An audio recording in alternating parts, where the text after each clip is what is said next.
Hello and welcome to Catamount Community Connection, our weekly 1-hour program that we air each and every Sunday on all 5 of our Catamount radio stations.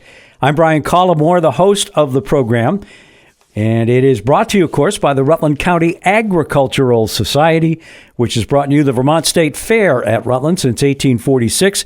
It may seem like a strange time to be talking about the fair, which is now a couple of weeks ago, but we're already looking forward to the 180th Vermont State Fair next August here in Rutland at the Vermont State Fairgrounds. And those of you that heard the program a couple of weeks ago, we did talk with Robert Congdon, president, and he was happy to tell us that they had about 200 more people attend the fair this year than last. And things are good at the fair, which is a great thing. So we're going to talk today about airport stuff. And we want to welcome into the program Devon Neary, who's the executive director of the Rutland Regional Planning Commission and also a member of the Rutland Airport Committee. I first got involved with this back in July. We had a meeting in the airport at Rutland on July 22nd, as a matter of fact. And a lot of the county legislators were there and were presented with some kind of history of what happened over the years with the airport committee, and then some potential changes to the way we do things legislatively with that in mind. So it's good. We had another meeting last week and elected some officers and actually adopted some bylaws, and I did join the committee along with Chris Keyser, who is on the House Education Committee. Dave Weeks is also there, and I believe Dave Bosch, but they didn't make the meeting the other day. Chris Keyser and I were there. So anyway, Devon, welcome in, and it's a pleasure to see you. And normally we talk, of course, about the Planning Commission and things that happen there. But today I thought we'd spend the program on the airport and why we think it's important that some changes are made. And you have more of a history of this than I do. Yeah, Brian, thanks for having me again. Happy to be here and definitely excited to talk about the airport. I think more than anything, we're really trying to advance the airport and bring it into the forefront of people's minds because it is such a valuable resource in the region. And, a lot of folks who live in the county don't actually fully understand how much of a valuable asset that is. So in an era where we're looking to, cut budgets and consolidate, rural airports are sort of on the chopping block. So it's more important than ever for us to really advocate for keeping that airport and making the most out of it because it is such a valuable resource. Yeah, I've often said that it's sort of one of the best kept secrets in Rutland County. I didn't realize till the meeting the other day that we have the second longest runway in the state, Burlington, of course, which is not a state airport, and there's a little bit of a distinction. That's a municipal airport that's owned by the city of Burlington, although the actual airport's in South Burlington, but they have the longest runway. But Rutland's number 2, and we went through a runway expansion, 15 years ago, maybe? Yeah, probably. Somewhere around there. And Mike Klopchin, who was also in the House of Representatives at one point, has been a committee member for over 30 years. I didn't even know there was such a thing as the Rutland Airport Committee, but I was happy to jump in and find out more about it. And it is a secret for a lot of people that don't use it. Mm-hmm. I have another place where I can go to get warm in the winter, namely Florida. So when I can get away, I do use the Rutland Airport because I happen to be sort of aligned with JetBlue once I get to Logan. So the idea is they've got 3 flights down on Cape Air to Logan and 3 flights back every day. And you can park at the Rutland Airport free of charge for 2 weeks or less than that if you're not going to be away that long, and then immediately get into Logan. And it has changed a little bit over the years, but one of the things I really liked at one point was you're in the same terminal as JetBlue, so you don't have to take your shoes off and go through the security system thing again. You're already inside, and you can just jump on the next plane and go wherever you want to go. So it is a valuable resource, and It is not something everybody knows about, but we're trying to even make it a better one. I know one of the issues that came up during the meeting that we were at in July was to reform the aircraft use tax, and I'll let Devon explain a little bit about what that is. But Vermont is not in the majority of states that impose this tax, right? Mm-hmm. That is correct. Yeah. So I'll just back up a little bit, but I will jump into that airport use tax. Yep. So this airport committee, like Brian, you mentioned, it's had several iterations over the last several decades. And really, it was about specific individual champions. Joe Giancola back in the day was really the one driving this. And when I first joined the Regional Planning Commission, our transportation planning program always kind of had a seat at the table. So I used to go to these lunch meetings with Joe and Mike and Chris Betzel, and it was a small old boys group, but they knew it all. They knew it all. But it was very informal. And but it was a way to sort of stay up to date on what was happening in the airport. Joe had a lot of connections throughout the state to help sort of VTrans work through some stuff. But in COVID, the Chamber of Economic Development of the Rutland region and the Regional Planning Commission, both Lyle Jepson and I got together and were like, hey, we are hearing, especially Cedar, who works with the business community, we're hearing folks really want to build hangars at the airport, which is a huge opportunity for tax revenue, bringing in a whole new different type of people and businesses to Rutland County. And so we're like, okay, let's start there. So we reformed the committee. We had a much bigger group with a diverse range of folks from sort of all walks, from airport users to towns to developers like John Russell. And we tried to get things going, but we really stalled out because at the time, VTrans was working on a pretty comprehensive pre-permitting package for these hangars. So, between COVID and competing interests, the airport committee kind of fell away. Fast forward to this year, the airport manager reached out to us and said, hey, are you guys interested in resurrecting this committee? And I'm like, yes, but we got to do it differently this time. We need to find a way to be sustainable. So we had a similar approach, but instead of starting right off the gate just with a committee, we started with a group of folks who had been involved long-term, and we conducted a SWOT analysis over several weeks, which is strengths, weaknesses, opportunities, and threats. And through that SWOT analysis, we came up with 4 major goals, and those goals really helped funnel and focus our effort towards something concrete, and that's what was missing in the past. So the first was, let's formalize this committee. The informality of it for so long was part of the problem. That was goal 1. So we have recruited 5 municipal members. We're hoping to have 8 at some point. Airport users, Chamber and Economic Development, Rutland Regional Planning Commission, and now 2 legislators. The second goal was we need to have a much stronger direct connection with you all in this Rutland County delegation. So that's in July, we invited all the delegation to come out, and I was so surprised, not surprised, but happy with that turnout. I shouldn't be surprised because you guys always turn up for that kind of stuff. We probably had 12, I would say, which is close to everybody. We even had folks who are really only have one town in Rutland County, like Sandy Pinsino.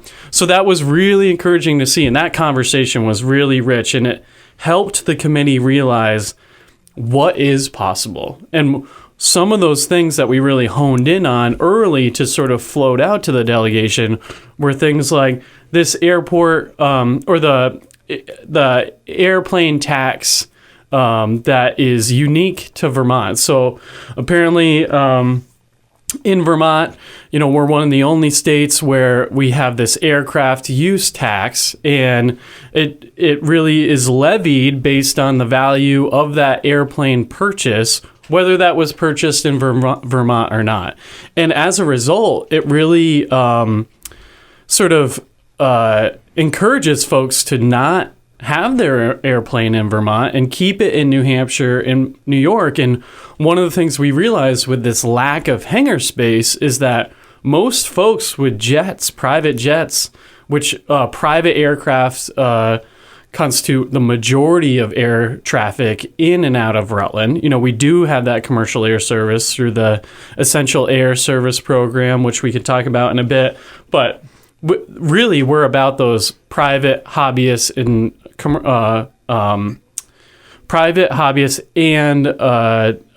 commuter aircraft.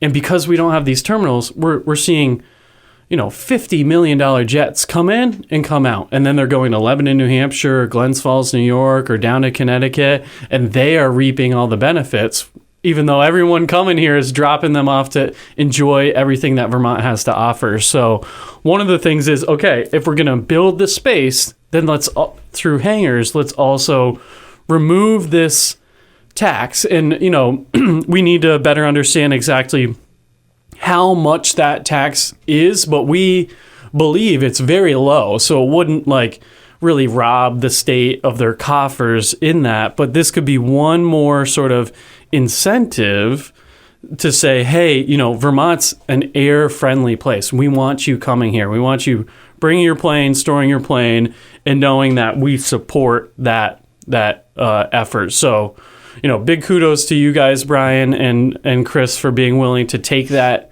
to the legislature and see if it's got any legs or not. You know, I have a feeling it's not going to be too controversial overall. So yeah, we're not talking about a lot of money.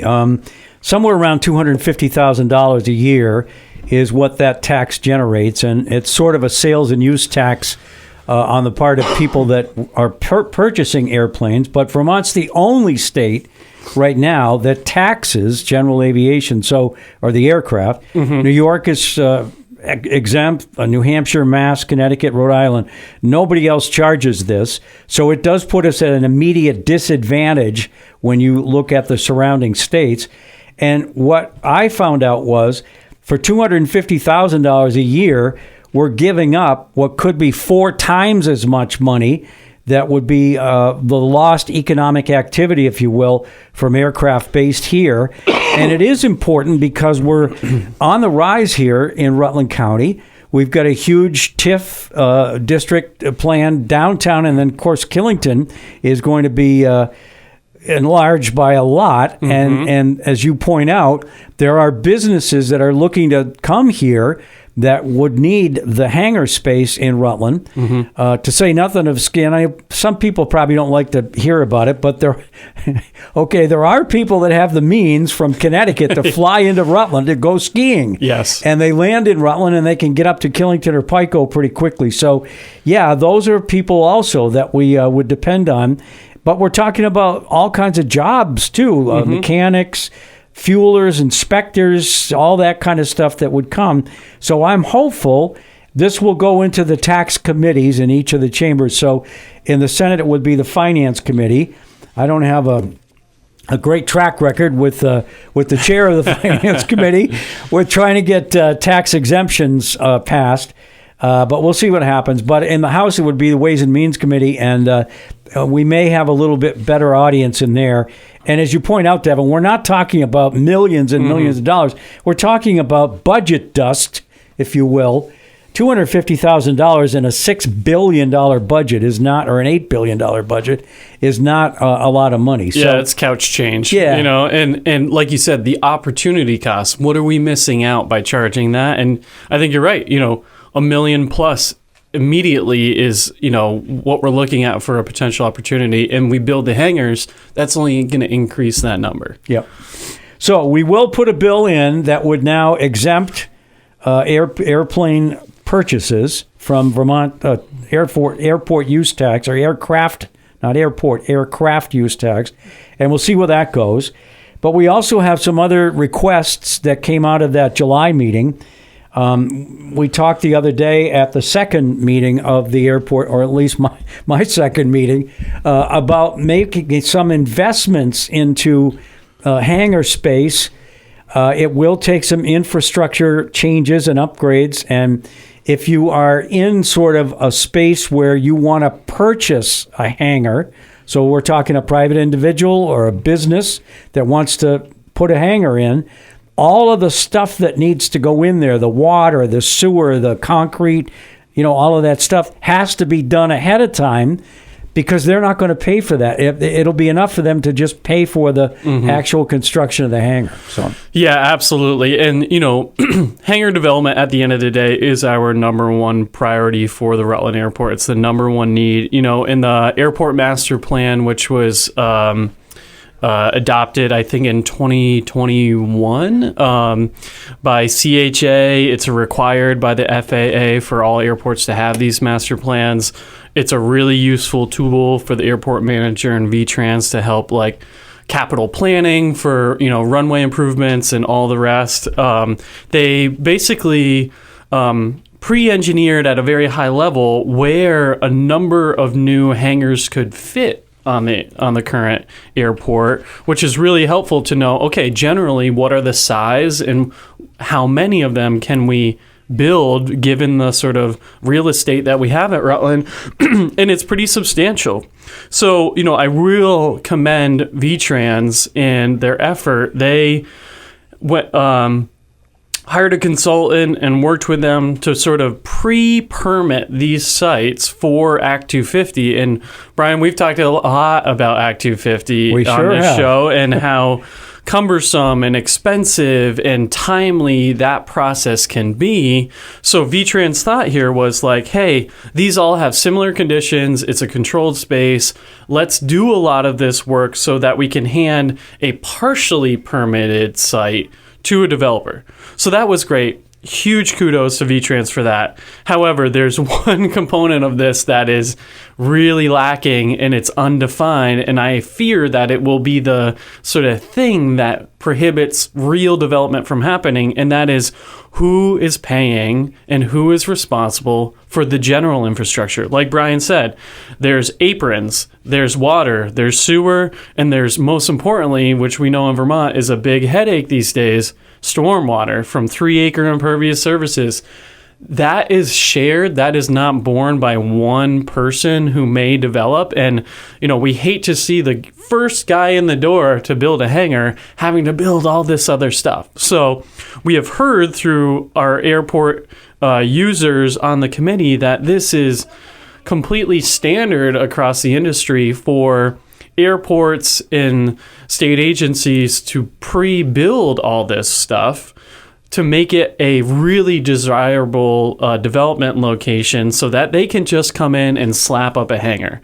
They don't have to worry about all the other stuff. So we are going to really try to push for this. Now, who's going to pay for it? This is expensive infrastructure. So we have an idea to try to pursue a Northern Borders Regional Commission grant for this infrastructure, which is a rural development grant. We've had a lot of success. Cedar especially is using one right now to expand the water at the airport industrial park. So it's proven. That VTrans even is using one of these grants at Newport Airport to do some work up there. So we are hoping we can sort of get in the queue, get that application prepared and submitted, and hopefully have some success there, because we don't, just like the aircraft use tax, we don't want to be the outlier here. We want to sort of try to limit and reduce every barrier possible so we can just get to that optimum outcome, which is we want hangars at the airport. We need it. We are the only airport outside of Burlington with any sort of significant amenities, the only commercial air service, and the only airport with a huge industrial park next door with all these utilities ready to go. So, I'm hoping that we can find some common ground with VTrans and provide some solutions for these problems so we can just, as Lyle Jepson says at the Chamber of Economic Development of the Rutland region, we can get to yes, because some of these hangar developers have been waiting in the wind for years, and I fear they are going to throw their hands up at some point and be like, we're going elsewhere, and we can't afford to lose them. We're talking to Devon Neary, who is the executive director of the Rutland Regional Planning Commission, but he's also on the airport committee. We did elect some officers. Maybe we'll get to that in a second. I do want to make a couple of points. This is one of those weird, not weird in a bad way, unique situations where you've got federal government involved because the FAA has obviously the ability to make rules regarding aircraft and airplanes. You've got the state, which in our state is the Agency of Transportation, or AOT, or VTrans. That's the department under AOT. Then you've got the municipal piece as well.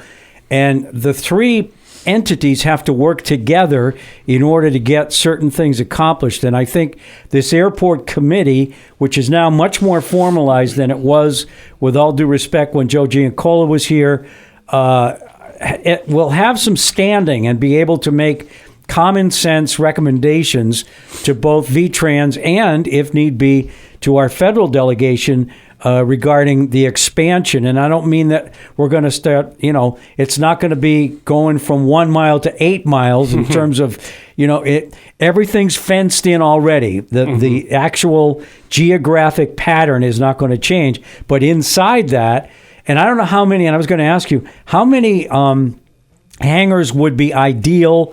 How many sort of make more sense in terms of being a realistic goal? Because I don't know. Is it 2? How big are the hangars?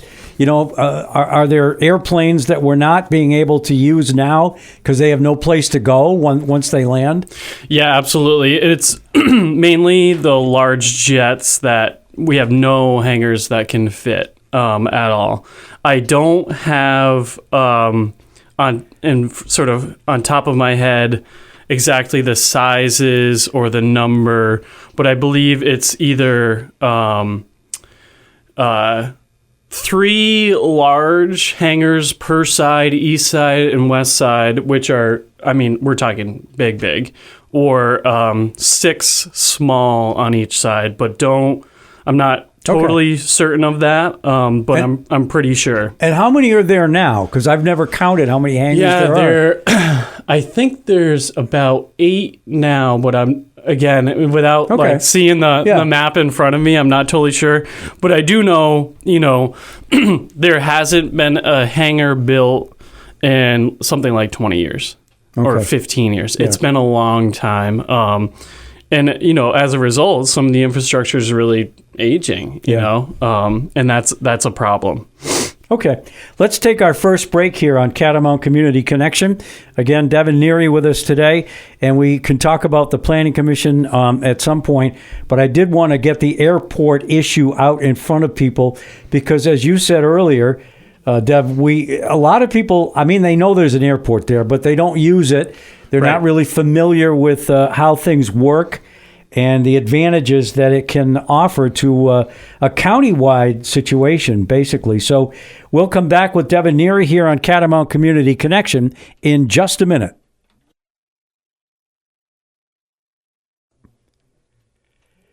Welcome back to Catamount Community Connection, our weekly public affairs program here at Catamount Radio. Hey, I'm Brian Collamore, and thanks for joining us today. We're talking to Devon Neary, who is the executive director of the Rutland Regional Planning Commission, but more importantly today is also a member of the Rutland Airport Committee. We did have my second meeting. That was one in July and then one in August. And since this is the final day of August, I can say still this month, and took it upon ourselves as the committee members to adopt some bylaws and then elect some officers. And that was a great thing the other day that we did. I did want to mention some of the maybe frequently asked questions that people come up with. Why should Vermont invest in rural airports? Well, every other state already is. Basically, Vermont is now missing out literally on millions in federal money that require only a modest state match. So the airport that we have here, there are people that work here in Rutland at the Rutland Airport that, wouldn't have a job except for the airport. Job training, tourism, emergency services, all those are important. And these are really shovel-ready, high return on investments. And they're low-cost, bipartisan, and will directly impact the Rutland region if we can get some more hangars down at the airport and maybe repave the parking lot at some point. I did notice the other day when I pulled in, there's sort of grass growing in between some of the cracks in the airport. But I want to, again, make a point. If you don't use the Rutland Airport, you're missing out on a really valuable kind of asset. I can fly from here to Tampa, Florida in about 6 hours. And the first leg of that starts in Rutland. I can park free of charge for 2 weeks, jump on a Cape Air flight, get to Boston in about 45, 50 minutes, and then, make the connection on, in my case, JetBlue, and then go direct to Tampa from there. So it's a situation where a lot of people don't think about it.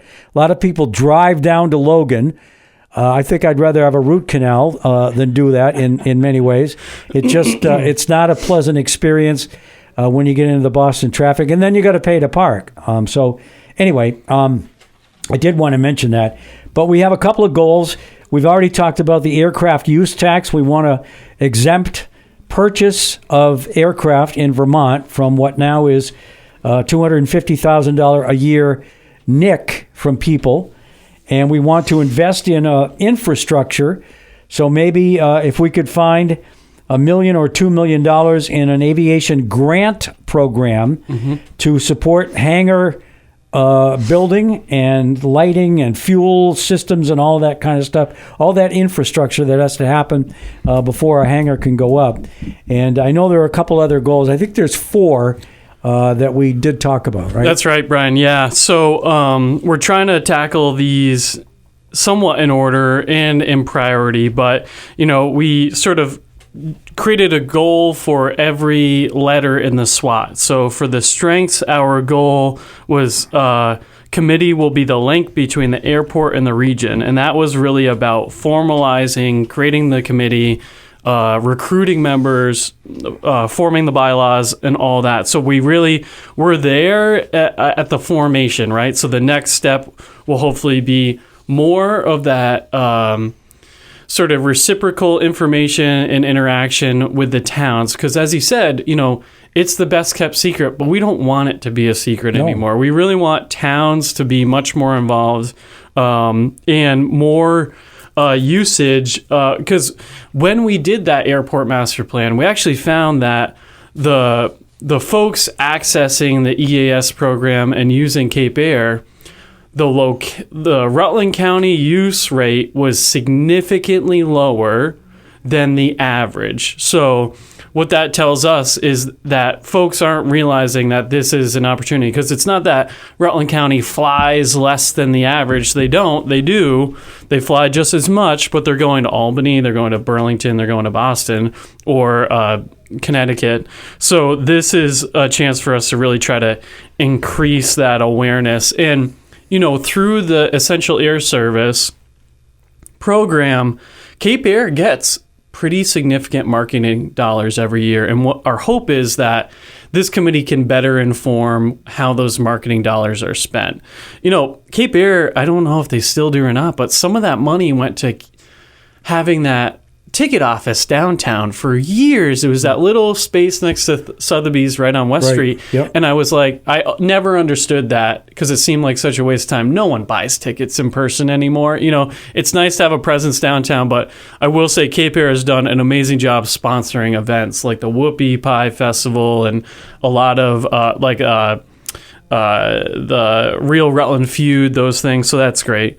The second goal was create a legislative priority list. That's what we created our first draft when we invited your delegation down last month, and that resulted in you guys joining the committee and us sort of pursuing a couple of these major points. One of which we haven't talked about today yet, and we will, which is the big elephant in the room, Act 250, and seeing if maybe there's a future where airports, especially ones like Rutland and Burlington, are exempt from Act 250, because we talked yesterday how, Act 250 is meant to regulate development and make sure that it fits the character of the area.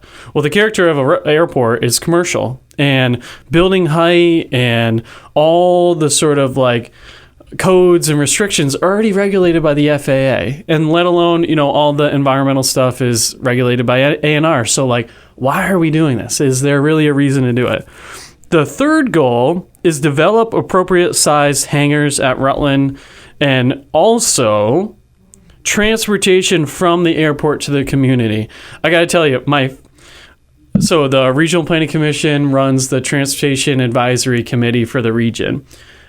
When I first started as a transportation planner, I think it was 2018, we held a meeting at the airport. It was great. It was in the evening. We had a bus there to bring us around the runway. It was really fun.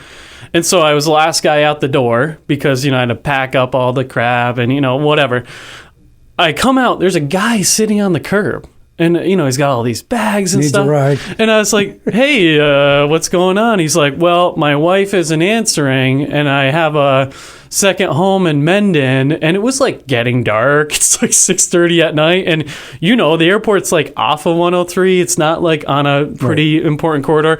So I ended up bringing the guy home, and he would have been stuck there for who knows how long. And I think it all sort of points to the fact that, we just need something reasonably efficient and cost effective to just get people to and from. Because, when you jump on the website or you look at the airport, it presents as though there's rental cars there. There are not rental cars there. Right. There's no bus there. There's nothing. So, that is the missing link, I think, is big. And, this is also true for Amtrak. We've been talking for years about, how do we get folks just from the Amtrak to the bus hub a couple hundred yards away. So that's huge. And then lastly, the last goal is committee bridge the gap with the community with engagement and education of airport. And that's sort of pretty broad, and it's sort of under that first bucket of being, that conduit with the towns. But ultimately, the airport has all these events and things going on. We just want to make sure that folks really understand, like we said, the value and are aware of the happenings at the airport and taking advantage of all the services that are there. So we're feeling pretty good that these goals are pointed enough to get us somewhere, but broad enough to be flexible and at least give us a target to aim at for this committee. We're talking to Devon Neary, who is the executive director of the Rutland Regional Planning Commission, also a member of the Rutland Airport Committee, as I am now. And the other part of this, and again, when we are recording this, you're in a particular time, and then it airs, so it'll air on Sunday the 31st. We did talk the other day, and there was a restaurant at the airport for many years. It actually had many owners throughout the years.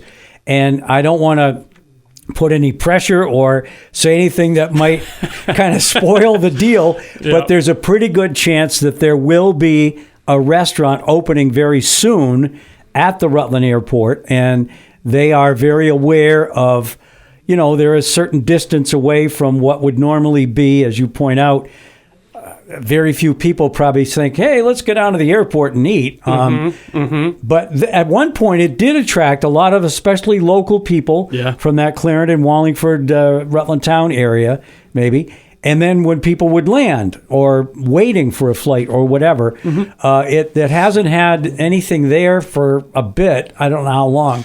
But there's a new one maybe coming. Yeah. So surprisingly, it's been 5 years. 5 years. Yeah, 4 or 5 years.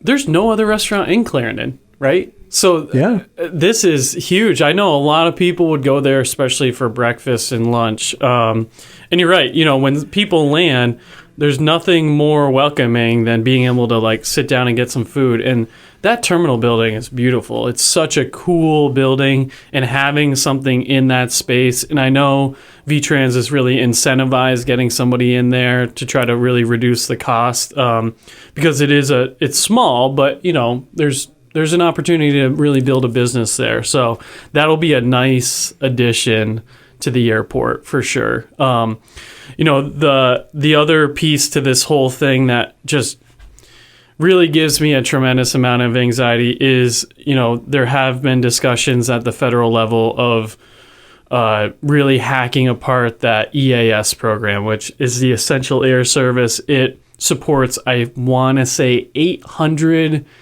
rural airports across the country. There was talk of reducing the current budget from, I want to say it's about $500 million down to $200 million. I know recently in Plattsburgh, I think it was Plattsburgh, New York, one of the northern New York towns, they were in the news recently because they were very concerned about losing their EIS funding as well. So I'm hoping our congressional delegation across the country in those rural areas will really fight for the program, because without it, Rutland Airport would be a shell of itself. And, it's those, $500 million is a lot of money, but how much is that $500 million creating in local rural economies? It's way more than that. So I'm really hopeful we can hang on to our funding and that program. I've been in contact with Bernie Sanders folks and Peter Welch's folks, and they're advocating for it, but they don't have much of a voice these days. So hopefully it'll stay intact. Yeah, that's the unfortunate part about politics, is as transitions happen every 4 years, things change. And especially if there's a party change in there, what we're seeing right now isn't very favorable to Vermont, because in I don't know how to put this in a nice way, but we're on the wrong side of the political barrier here. And, the president, I don't think, views Vermont as a particularly friendly state. He didn't win here. And so he has the ability, through whatever he decides to do, executive orders or anything else, to make it difficult here. And but I'd be glad to speak with Congresswoman Ballant. She and I entered the Vermont Senate together the same year and have remained, fairly good friends. We don't see or talk to each other that often, but when we do, it's always been very cordial. And, for whatever support she can lend that EAS program. I know Cape Air is now, I think, in their first year of, I think it was a 3 or 4 year term in terms of a contract. Yep. The mayor of the city, Mike Dunches, and I, and Lyle, and probably you too, Devon, did write letters of support at the time to have Cape Air continue as the commercial carrier out of the Rutland Airport. And it was a successful bid. And so they are now, to be honest, subsidized with federal money. Unfortunately, there aren't enough people in Vermont or in Rutland every day for those 3 flights in or 3 flights back. When I'm on the plane, if it seats maybe 8 or 10 people, maybe there's 6 or whatever. And sometimes it's sold out, and that's great. Yeah. Especially now, with the new planes, you don't sit in the front seat anymore. They actually have two pilots up there. Yeah, but Cape Air did invest in a brand new plane that was specifically designed for places like Rutland. It's the Tecnam out of Italy, and it's a beautiful plane. Now, I complain because one of the big failures is you can't fit skis on that plane. But, even still, it is a pretty plush ride compared to those old Cessnas going down to Boston. But 45 minutes, man, you're there. It's fantastic. Yeah. It's fairly cheap. Yeah, last I knew, it's give or take about $80 a flight. Way. So, for 160, you're down and back.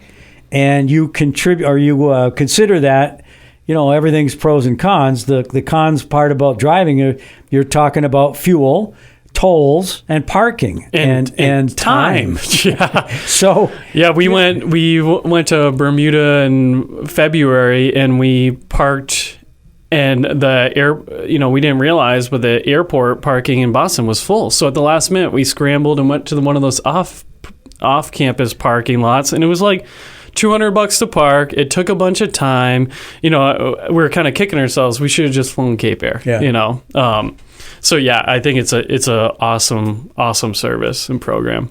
I'll even give more credit. This is a totally unrelated entity that I'm going to talk about, but there have been occasions when I landed at Logan, and whether it's weather or a pilot being timed out or mechanical issues, whatever, the flight that I'm supposed to jump on and get back to Rutland is unavailable.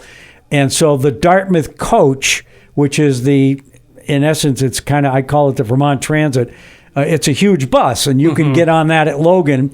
Unfortunately, it doesn't come any further west than either Hanover or White River.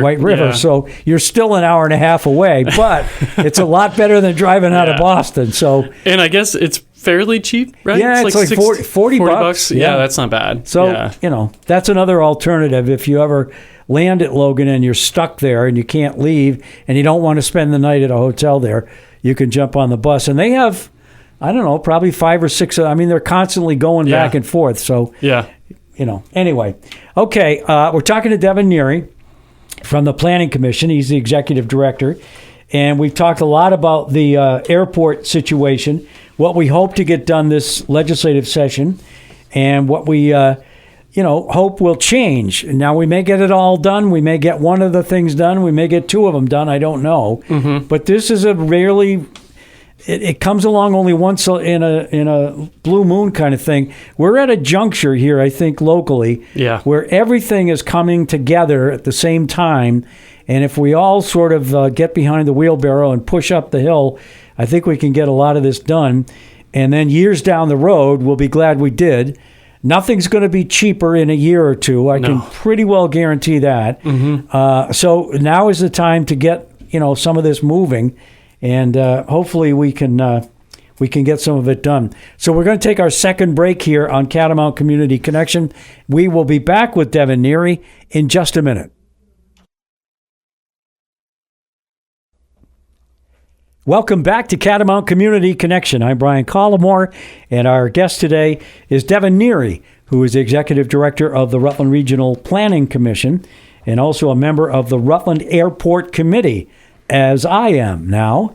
I want to mention a couple other points about the airport, as we've talked a lot about that today, but I did want to leave Devon some time to talk about both Act 250 and Act 181. Here's a fact for you, a general aviation fact. Every 1 to 2 based aircraft equals 2 to 4 local jobs. And these are between 30 grand and 100 grand in direct economic activity every year. And other support roles are created with more infrastructure, such as hospitality, restaurants, we mentioned that, tourism, and more. There's a program that's administered federally, the FAA AIP, which stands for Airport Improvement Program. And there are matching funds that are like 90%, even 95% in some cases. So, in other words, if Vermont or Rutland County puts $100,000 in, and it's probably going to be a state investment at that level, you're unlocking almost $1 million in federal money. So that's an important thing to consider. And other states are already using all of this. So I feel strongly that Vermont's kind of falling behind due to regulatory friction. And it's not a lack of opportunity. It really does come down, and that would lead directly into the 250 discussion. We've talked a little bit about that, but it really is important to realize that the airports are not 250 exempt. They are not, and I've always sort of struggled with the state paying the state, like this sort of web of regulatory sort of layers. To me, with Act 181 especially, we're exempting areas that have development that are rightly suited for future redevelopment and development in our downtowns and village centers, and it really makes sense. That makes sense to me. That's where the utilities are. That's where we want to see future growth based on our state planning framework. Airports should be treated no differently. And surprisingly enough, we as regional planning commissions in our future land use maps, which will directly feed into the Act 250 jurisdictional discussion, we have coordinated how we are mapping airports, and largely we're mapping them as enterprise zones, which enterprise zones are like our industrial parks, our gravel pits, our real like industry heavy land use areas that are outside of our downtowns and village centers. And to me, that says, okay, they already have a specific designation. they're treated differently. So why can we not sort of loop them into that discussion of Act 250 exemption? Because like we said, they meet all the criteria. There are utilities there. It's controlled environment. We're not impacting wildlife corridors or forest blocks or anything like that. They don't exist. And we already know we have to comply with all the A&R stormwater permits, all the drinking water, all the things that are regulating development now. Those won't go away. So are we just regulating for regulation's sake? So I want to see us move to a place where we're considering, like downtowns and village centers that have those pieces, airports in that discussion too, because if they're controlled by the state, then aren't they already meeting all those requirements? So it just seems silly to me that a state fills out an application. But hey, we review Act 250 applications all the time, and it's really common that VTrans is an applicant. There was just an application not too long ago for the airport.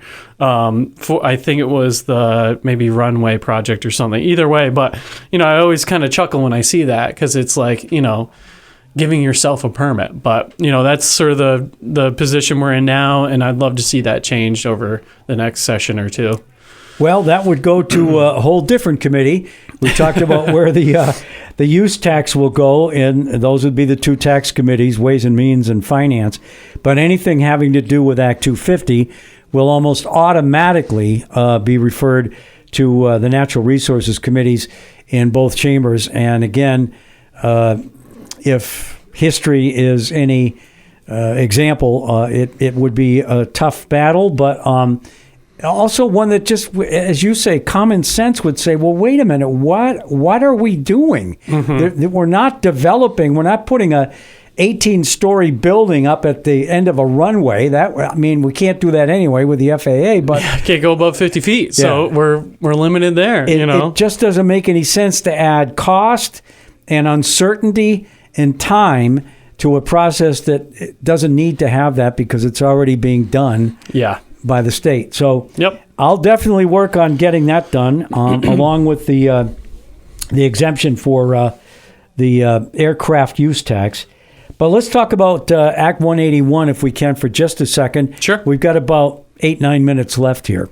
Yeah, so you all listeners have heard me blabber on so many times on this show about the Rutland Regional Plan, and this may be one of the last times you hear me speak about this particular plan update, because we are done with the draft. So the first things first, a big thank you to the hundreds or thousands even of people who have taken the time to, provide their input into this plan. We've had 3 really robust engagement phases, the most recent of which was actually building our future land use map. So through Act 181, they changed Act 250 to be now location-based jurisdiction instead of size. So all our towns that have utilities and zoning and all the prerequisites are now looking at the potential for partial or total Act 250 exemption in our growth areas, our downtowns and village centers like Rutland City and Brandon and Fairhaven, which presents a really exciting opportunity for housing growth and business development. We hope, the proof will be in the pudding for sure. So over the spring into summer, we had probably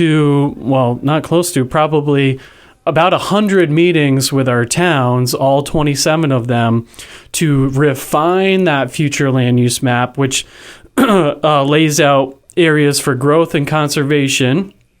And we wanted to really make sure that every town was happy with what we came up with. So we completed that effort, and now we are preparing our plan in full draft layout, which will be released to the public actually in sometime next week, which is really exciting. So please take a look at our final plan. We're going to do the best we can to try to market this plan. But what's really exciting is, in the past, our regional plan was approved by our Board of Commissioners, which has a representative from every town in the region, and that was it. They approved it, and it was duly adopted. Now, the new Land Use Review Board, which took over for the Act 250 Commission, 5-member panel appointed by the governor, they, along with several state agencies, are going to be reviewing our plan, which is called a pre-application. So before we go through the public hearing process, we are submitting that plan, and we are the first to do so on September 17th, the day after our board meeting. And we'll see how it goes. We're the first ones to go, so we're kind of the guinea pig, but we're feeling really confident that we have met all the statutory requirements, our map is up to snuff, and that this plan will go forward. So we're really excited to get that feedback from the state agencies in the LURB. But where all this is going is from that pre-application, we'll then be, editing the plan based on their comments, but we'll be warning for the first public hearing in December and holding our first public hearing in January. So we're going to try to do more than just the one. We're going to try to do several around the region to make sure it's as accessible to folks as possible. We'll be doing that first public hearing, getting feedback, potentially doing some edits based on that feedback.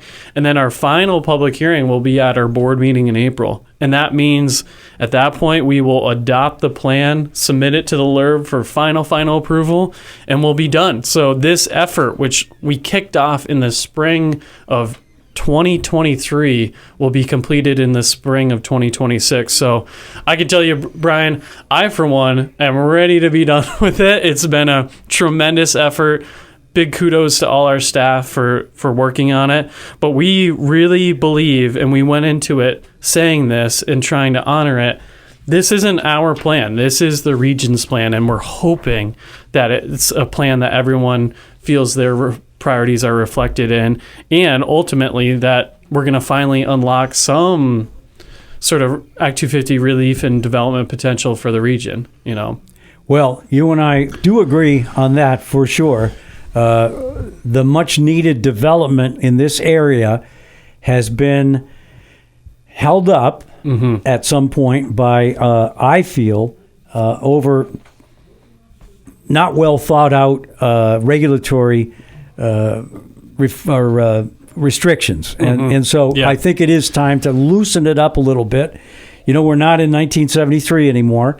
It was a much needed act back then. There was no question about it.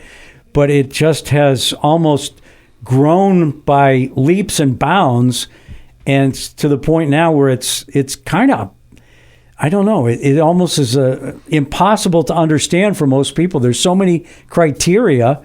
I don't know what the level or the letter is. I don't know. There's a lot to Act 250 that wasn't there at the beginning, and it makes me feel good to think that we can do away with some of it for sure. Yeah, and, excuse me, like any good legislation, I hope it's not, the last bite at the apple here. Right. Let's learn from it and refine it over time. I think that was part of the issue with Act 250 is it was 50 years old and not really reformed. We can't wait that long. Yeah. If it's not working, let's fix it. I did mention I want to do this before because we only have a couple minutes left now. The Rutland Airport Committee did meet. We've adopted bylaws. Those were voted on by committee members and are finalized. And we also elected 2 members to be chair and vice chair. I think that's as far as we went. We didn't do a secretary or treasurer or anything like that. But Jim Marsh is now the chair of the Rutland Airport Committee. And I think, was it Bob that I think is now going to be vice chair? Yes. Yep. So Jim Marsh from Rutland Town, and then Bob. Is it Knudsen? Yes, from Shrewsbury. Okay. So those will be the 2 folks that organize meetings. We are going to meet every 4th Tuesday. No. Yes. Is it Tuesday or Thursday? Tuesday. Yeah. Every 4th Tuesday. Yep. For the foreseeable future. Obviously, it'll be at some point in January.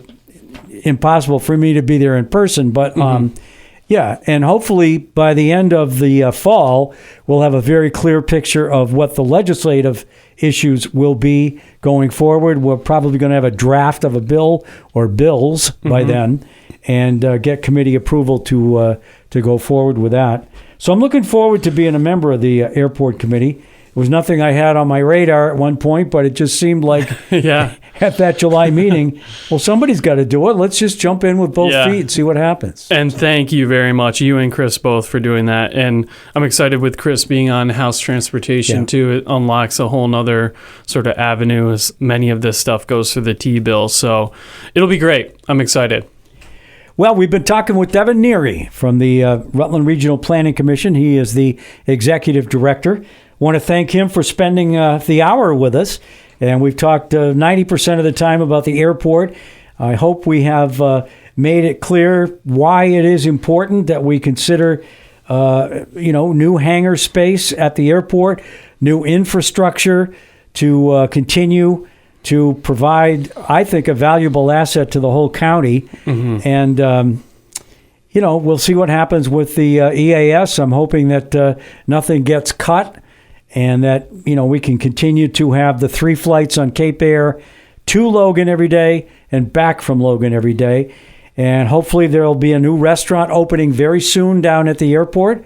Be watching for wherever it is those announcements are made for you. And, continued good luck to the folks running that. I know they got a big, huge piece of equipment coming in. We didn't get into that, but that was a federal requirement anyway, so there was nothing we could do. But they literally took the doors off, and they're moving this. I guess it's a scanner kind of thing. Yeah, I think it's it's one of the. There's a term for it. I can't think of it. Yeah, exactly. Metal detector. Security measure, for sure, Yeah. Which was quite expensive, but hey, it's a requirement, so we'll take it. But okay. At any rate, Devon, thank you very much. We hope that you have enjoyed our hour, and we'll look for you again soon. Always a pleasure, Brian. Thank you so much, and take care. You too. We'll see all of you next week here on Catamount Community Connection.